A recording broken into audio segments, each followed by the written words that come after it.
아멘. 오늘 아침 말씀 제목은 별과 같이 빛나는 인생입니다.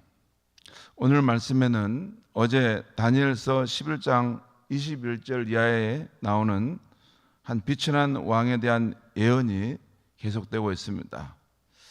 오늘 아침 말씀이 시작되는 36절은 이렇게 시작됩니다. 오늘 다니엘서 11장 36절부터 우리가 보았는데요.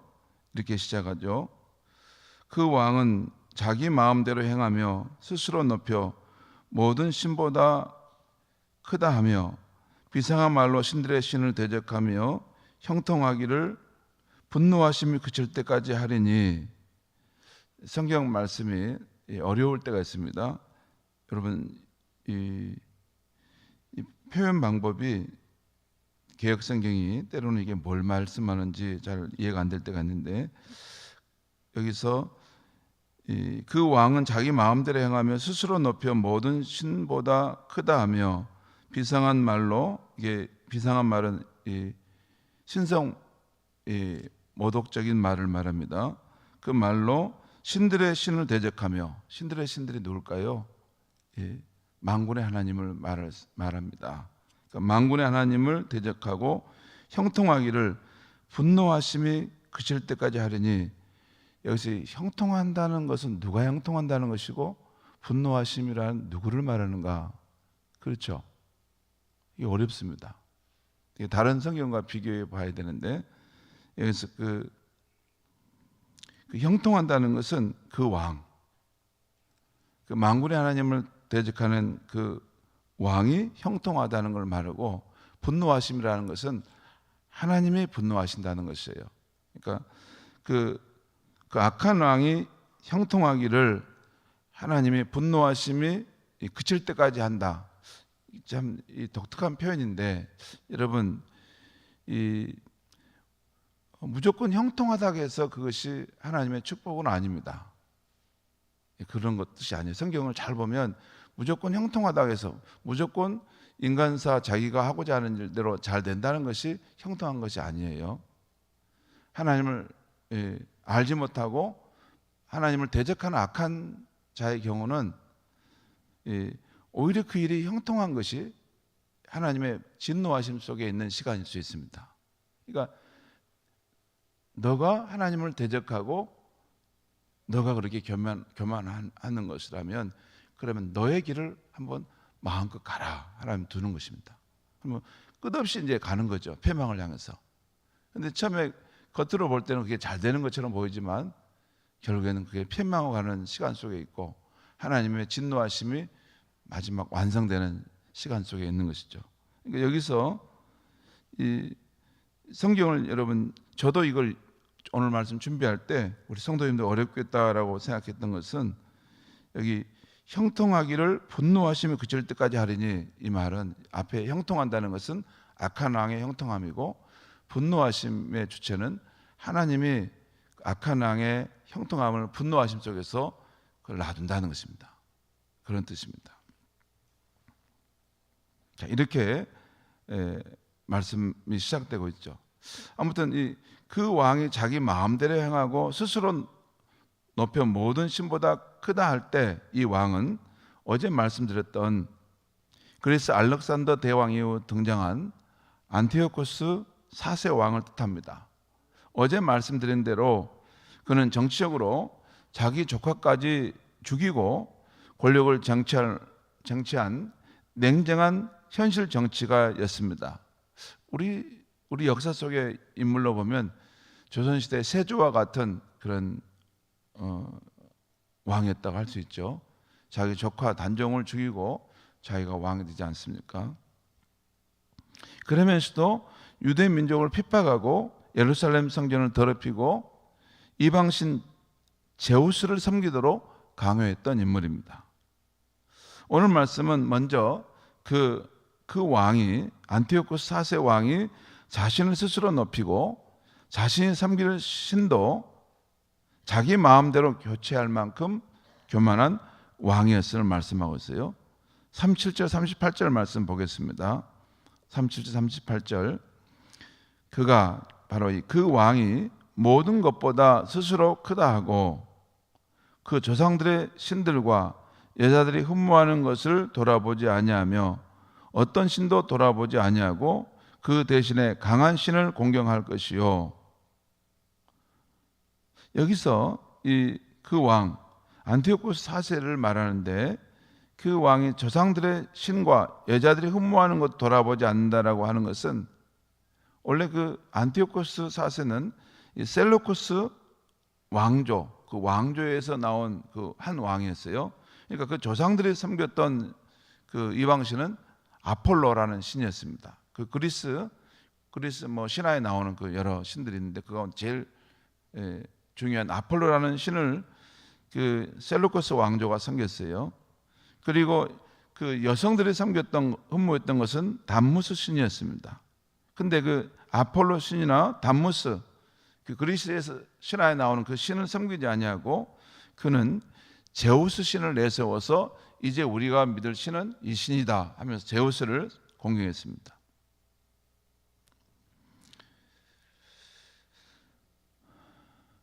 바로 그 제우스 신에게 금은 보석과 보물을 드려 공경할 것이다라는 것입니다. 그리고 39절은 그가 이 이방신 곧 제우스 신의 도움을 받아서 크고 강성한 산성들을 점령할 것이라고 예언하고 있습니다.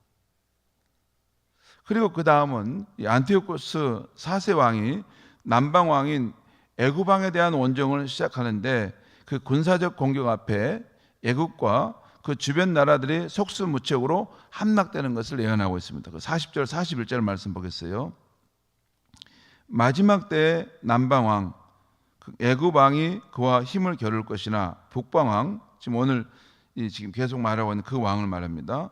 안티오코스 4세 왕 이 북방 왕이 병거와 마병과 많은 배로 해오리 바람처럼 그에게로 마주와서 그 여러 나라에 침공하여 물이 넘친 같이 지나갈 것이요.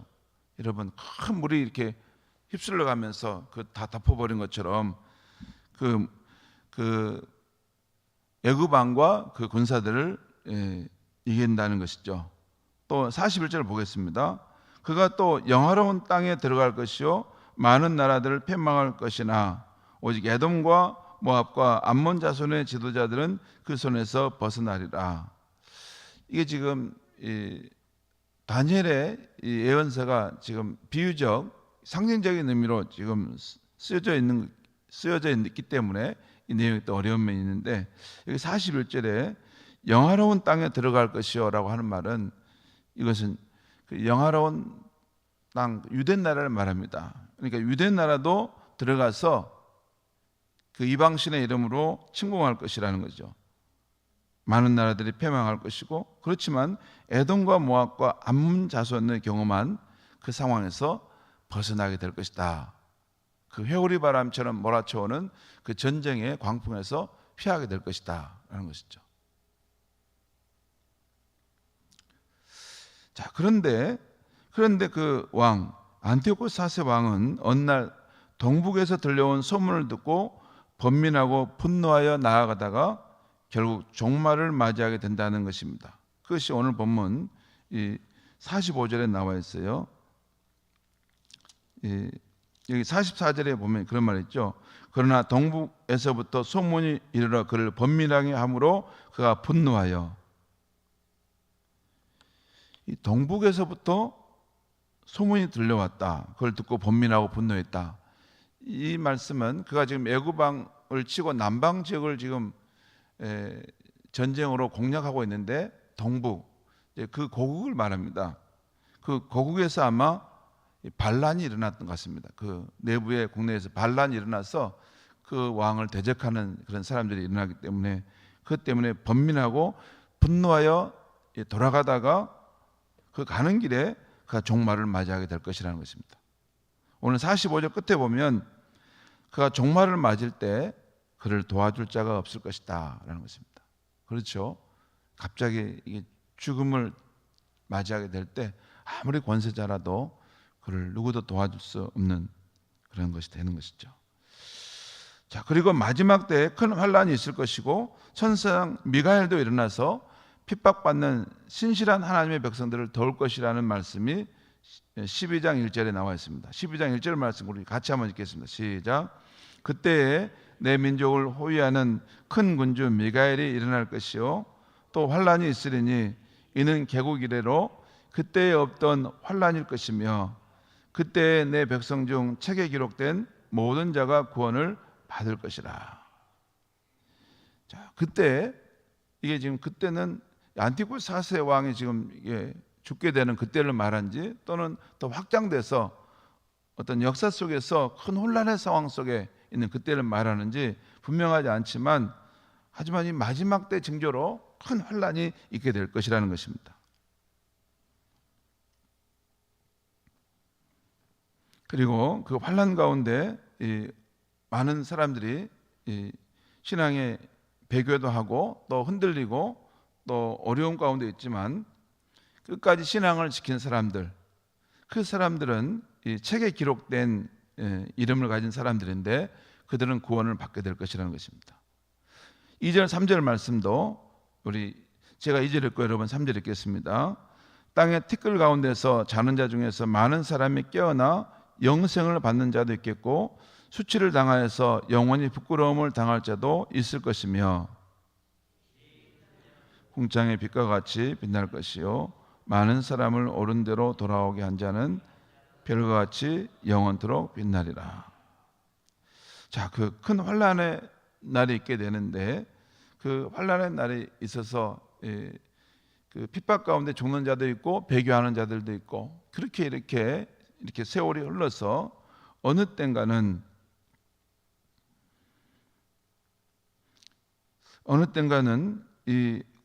그 마지막 그 하나님의 심판 때가 열리게 되면서 사람들이 깨어나는데 영생을 얻는 자도 있고 또 수치스러움을 당하는데 영원히 부끄러움을 당하는 자도 있을 것이라는 것입니다. 그러면서 또 마지막에 이 많은 사람을 옳은 대로 돌아오게 한 자, 참 지혜로운 자는 별과 같이 영원토록 빛날 것이라는 것입니다. 여기 보면 3절에 지혜로운 자나 많은 사람을 옳은 대로 돌아오게 한 자나 이게 같은 그런 이 말을 또 다르게 표현해서 한 것이라고 볼 수 있습니다. 그러니까 지혜로운 자는 누구냐면 많은 사람을 옳은 대로 돌아오게 하는 자인데 이 사람은 그때가 되면 궁창의 빛과 같이 빛날 것이요 별과 같이 영원토록 빛나게 될 것이다 라는 것입니다. 다시 말해서 많은 사람을 이 옳은 대로 돌아오게 하는 사람은 영원한 생명을 얻을 뿐만 아니라 영원토록 빛나는 그 영예도 그 영광도 얻게 될 것이라는 말씀입니다. 성도 여러분, 오늘 이 다니엘서를 통해 주신 예언의 말씀은 몇 가지 진리를 말씀해 줍니다. 첫째는 아무리 세상적으로 승승장구하던 권세도 그 권세 아래 견뎌야 하는 힘든 날도 끝이 온다는 것입니다. 그 끝이 온다는 것이에요. 그러므로 사람이 작은 권세라도 가졌다면 영원할 것처럼 자만하지 않아야 한다는 것입니다. 또한 부당한 권세 아래 견뎌야 하는 힘든 날도 끝이 올 것이기 때문에 낙담하지 말고 신실한 믿음으로 살아야 한다는 것입니다. 여러분, 참 믿음의 요소 안에 이렇게 신실함, 인내하는 거, 끝까지 그 신실함을 지켜가는 거, 이게 참 중요해요. 여러분, 성경을 읽으면 읽을수록 발견하는 것은 우리가 믿음으로 구원을 받는다고 하는데 그 믿음은 인내하는 믿음이에요. 혼돈의 상황, 비진리가 진리가 되어지고 이 악이 횡행하는 이 시대가 될지라도 이 끝까지 인내함으로 그 신실한 믿음을 검증받아야 한다는 것이에요. 그럴 때 하나님께서 그에 대해서 하나님 칭찬하신다는 것이죠. 두 번째 오늘 이 말씀, 예언의 말씀을 우리에게 밝혀준 진리 또 한 가지는 우리 신자들은 이 세상의 삶이 전부인 것처럼 근시안적인 관점이 아니라 영혼의 관점을 갖고 살아야 한다는 것입니다. 여러분, 우리가 가만히 생각하면 우리는 천국의 이쪽 편에서 지금 살고 있어요. 때가 되면 천국의 저쪽 편에서의 우리 삶이, 영원한 삶이 우리에게 주어질 것입니다. 그러니까 지금 천국의 이쪽 편에서 살고 있는데 우리는 이쪽 편에 있는 삶이 전부인 것처럼 생각하면 안 된다는 것입니다. 성경은 끊임없이 이 현세적인 삶이 우리가 쏟아부을 전부라고 말하지 않습니다. 장차 올 그 천국 저쪽 편에서의 삶이 진정한 삶이고 영원한 삶이고 하나님 나라가 온전히 회복되는 그 삶이라는 것입니다. 그 장차 올 그 영광의 날을 소망하면서 이 땅에서 믿음의 인내를 해가면서 그 나라를 향해 가는 것, 이것이 순례자의 삶이라는 것이죠. 때가 되면 오늘 예언의 말씀대로 이 영생을 얻는 삶과 영원히 부끄러움을 당하는 삶의 이 두 갈림길이 일어난다는 것입니다. 그리고 많은 사람을 옳은 대로 생명의 길로 인도하는 자는 영생의 삶뿐만 아니라 영원토록 빛나는 영예도 받을 것이라는 것입니다.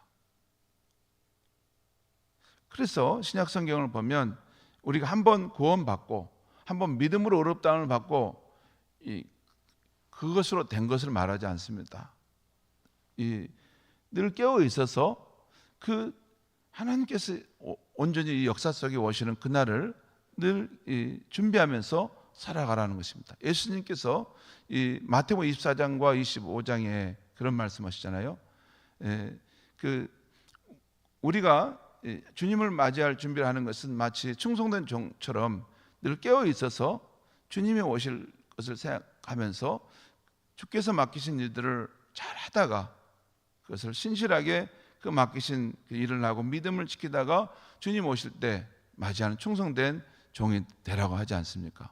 그리고 그 다음에 보면 그 10명의 처녀가 나오는데 그 등에 기름을 준비하고 주님 오실 그 날을 준비하는 그 5 슬기로운 처녀가 나오고, 또한 그 달란트 비유가 나오는데 거기서도 자기에게 맡겨진 직분을 함부로 하지 아니하고 그것을 신실하게 잘 감당해서 언젠가 반드시 오실 그 주님 앞에 서서 칭찬받게 되는 삶을 살아야 된다 하는 것을 주님께서 말씀하신다는 것입니다. 고린도전서 15장 58절에 이런 말씀이 있습니다.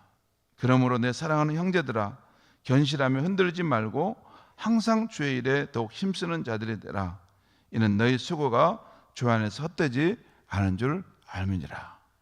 성도 여러분, 이 믿음의 삶이란 가만히 오늘 말씀 보면, 다니엘서의 예언을 보면 우리 주변에 이 밖의 세상 속에서 파노라마처럼 이 여러 가지 환난과 어려움과 이 나라와 나라들이 전쟁이 일어나고 어떤 큰 변화들이 일어나고 이런 상황 속에서 신실한 믿음의 사람들은 하나님과의 자신과의 관계 속에서 그 하나님과의 약속한 그 믿음을 끝까지 인내하면서 지키면서 살다가 주님 앞에 서게 된다는 것입니다. 그것이 우리 신자의 삶이라는 것이에요. 사랑하는 성도 여러분, 오늘 하루도 우리가 살아갈 때 우리가 하나님과 함께 하는 그 삶, 또 주께 받은 그런 사명의 삶을 우리가 서 있는 그 자리에서 주님을 의지하여 우리가 믿음으로 살아가면서 그 어떤 상황 속에서도 우리 인내하는 믿음으로 그 신실함을 지켜가며 서 있는 저와 여러분이 될 수 있기를 주의 이름으로 축원합니다. 기도하겠습니다. 하나님 아버지, 오늘 이 아침에 우리가 주의 말씀을 또 듣고 나아갑니다. 하나님, 오늘 우리가 예수 그리스도를 믿음으로 우리가 의롭다함을 받고 또 구원함을 받았지만, 하나님, 그 믿음은 한 번의 믿음으로 끝나는 것이 아니라 이 환난과 시련과 역경의 상황 속에서도 끝까지 인내함으로써 신실함이 증명되는 믿음이어야 한다는 것을 다시 일깨워 주셔서 감사합니다. 하나님, 다니엘처럼 또 다니엘의 세 친구처럼 우리 앞서간 신실한 믿음의 선들처럼 하나님, 세상이 요동하고 급변하고 나라와 나라들이 어떤 변화가 정변이 일어날지라도 하나님 안에서 우리가 가진 그 믿음을 인내하면서 변치 않는 믿음으로 주님을 따라서 주님이 이 땅에 오실 때 주님의 칭찬을 받는 그러한 귀한 믿음의 사람이 될 수 있게 하여 주시옵소서. 예수님의 이름으로 기도하옵나이다. 아멘.